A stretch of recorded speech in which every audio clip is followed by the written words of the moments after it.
झारखंड न सिर्फ खनिज खदानों से भरा पड़ा है, बल्कि यहाँ भी एक से बढ़कर एक अछूते रमणीय स्थल मौजूद हैं, जो कि पर्यटन के लिहाज से अब तक अधिक विकसित नहीं हो पाए हैं।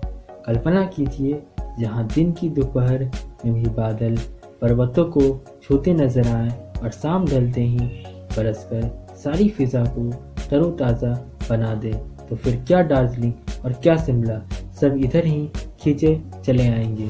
जिसका मैं आज जिक्र करूंगा वह एक हिल स्टेशन है, जो देशवासियों तो क्या स्थानीय लोगों के लिए भी अछूता ही है, लेकिन हाँ, जैनियों का तीर्थ जरूर है, जहाँ देश के कोने कोने से वे अपने तीर्थंकरों का दर्शन करने आते हैं। और वह है झारखंड की 4500 फीट पर सबसे ऊंची चोटी पारसनाथ की पहाड़ी। जैन धर्म के 23वें तीर्थंकर पार्श्वनाथ, जिन्होंने कुछ हजारों वर्ष पहले अपने 20 साथी संतों के साथ यहाँ समाधि ली, और उन्हीं के नाम पर इसका नाम पड़ा पारसनाथ। यही कारण है कि पारसनाथ जैन धर्म के सबसे बड़े तीर्थ स्थलों में से एक। कैसे जाएं?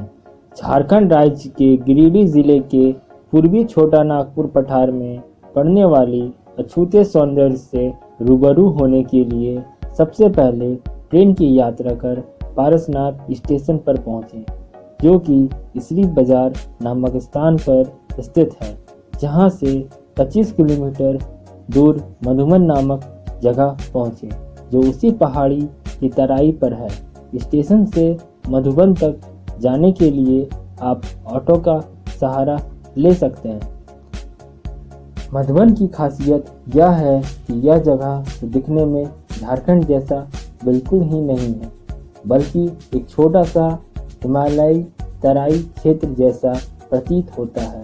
चारों तरफ घने घने वृक्ष और चोटी तक जाने के लिए सिर्फ एक ही कंक्रीट का बना पैदल रास्ते भर अनेक जैन मंदिरों की लंबी कतार लगी रहती है। कहाँ ठहरें? ठहरने के लिए आपको जैन धर्मशालाओं जैसे कि श्वेतांबर सोसाइटी, दिगंबर सोसाइटी आदि की लाइन लगी हुई है। लेकिन अगर आप जैन धर्म से बिलोंग नहीं करते तो आपको दिक्कतों का सामना करना पड़ सकता है। हो सकता है आपको कमरा देने से इनकार कर दिया जाए, परंतु आपको चिंता करने की कोई ज़रूरत नहीं। यहाँ पर काफ़ी प्राइवेट होटल जैसे सपना आदि उपलब्ध है। वैसे यहाँ पर यात्री निवास नामक सरकारी लॉज भी उपलब्ध है, जहाँ आप ठहर सकते हैं। जैन बहुल इलाका होने के कारण सभी जैन होटलों में सूर्यास्त होने के बाद भोजन करना वर्जित होता है, लेकिन आपको सिर्फ प्राइवेट होटल में ही 10 बजे रात तक रेस्टोरेंट खुला मिलेगा। पारसनाथ की शीर्ष चोटी तक जाने का सफ़र। आपको यह जानकर आश्चर्य होगा कि जैन यहाँ समूचे पर्वत को लांघने में कुल 27 किलोमीटर की दूरी तय करते हैं। पहला 9 किलोमीटर शिखरजी तक की चढ़ाई का, दूसरा 9 किलोमीटर एक चोटी से दूसरी चोटी तक कुल 21 मंदिरों या टोकों का दर्शन करने में, और तीसरा 9 किलोमीटर वापस जमीन पर उतरने में। वैसे चढ़ने के लिए विभिन्न दरों पर डोली वाले भी उपलब्ध रहते हैं, लेकिन ज़्यादातर बूढ़े बुजुर्ग ही उनका इस्तेमाल करते हैं। आप चाहे तो प्रथम 5 किलोमीटर तक बाइक से भी जा सकते हैं, लेकिन उसके बाद नहीं, क्योंकि सीढ़ियाँ शुरू हो जाती है।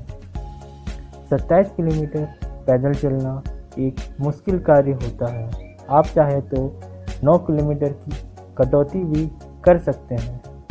सिर्फ चोटी तक जाएं और तुरंत उतर जाएं, यानी सिर्फ 18 किलोमीटर। आप चाहे तो सुबह सुबह 5 बजे ही पर्वत की ओर निकल सकते हैं। रास्ता पक्का है और जगह जगह बैठने के लिए विश्रामालय बना हुआ है। 1 किलोमीटर बाद ही आपको पहला मंदिर मिल जाएगा।